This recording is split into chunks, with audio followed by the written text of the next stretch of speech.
So Peter is incredibly troubled when he finds this photograph because, as he says to Dolores, "Have you ever seen anything like this?" And she, almost as if programmed, says, "It doesn't look like anything to me." But as we spend more time with Peter's character, he seems to grow more and more troubled, and he keeps looking at the photograph because to his AI, which has just been updated as the park has been doing updates. And basically, we learned that the updates have had an added feature that was not planned, in which this guy, Dr. Robert Ford, basically added little subtleties that humans have, like the way you touch your lip or the way you scratch your nose, and he added these sort of artful expressions to the robot's code in order to make them seem more human-like. But, as we learn in the episode, this has also caused them to kind of open this portal or wormhole into subtly questioning their reality.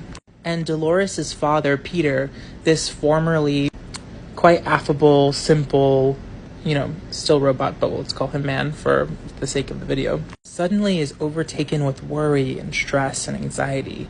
And he pulls Dolores in close and he whispers to her, "These violent delights have violent ends." A very foreboding and ominous statement from her father.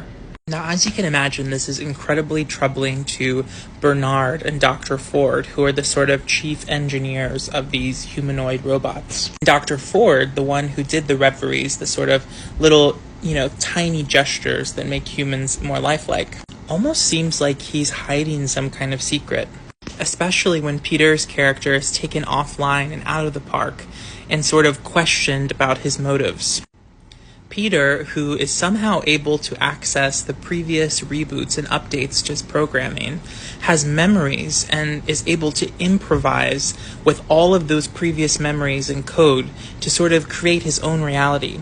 And these violent delights have violent ends comes from when he was a previous character in a different part of the park and was the mad scientist professor.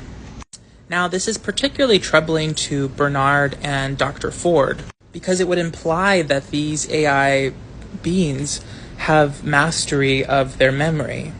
And so much of the coding is done to ensure that these AI beings have no recollection of the horrible atrocities that happened to them in the park.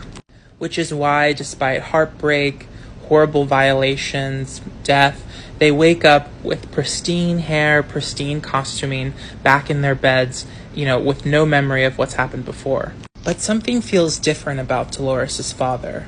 Something that tells us, as the viewer, that things are about to change.